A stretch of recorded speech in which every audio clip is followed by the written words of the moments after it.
खबर शामिल करते हैं जोहराबाद से। प्रेस क्लब के चीफ ऑर्गेनाइजर मलक उमर दराज जोया की क़यादत में वादी सून प्रेस क्लब नौशारा और जोहराबाद के सहाफ़ियों ने डिस्ट्रिक्ट बार एसोसिएशन खुशाब के डेमोक्रेटिक लाइट्स ग्रुप के नौ मुंतखब सदर Malik Tahir Awan advocate, general secretary Malik Imran Qadir Awan advocate और मलक मोहम्मद रियाज राजड़ को शानदार कामयाबी पर मुबारकबाद दी।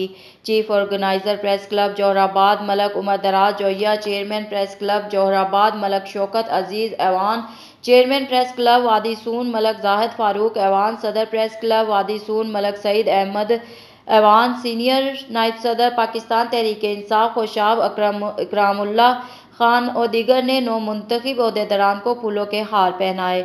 इस मौका पर सीनियर सहाफ़ी Fayyaz Zargar, general secretary press club Jauharabad Aladdin, member press club Jauharabad Tauqeer Gondar, सदर Pakistan federal union of journalists Khushab Qaiser Iqbal Bhatti, मेंबरान प्रेस क्लब जोहराबाद हाजी इमरान खान रफाकत रहमानी, तौकीर हयात गोंदल, जफर हुसैन अजीम, मोहम्मद शुएब भी शामिल थे।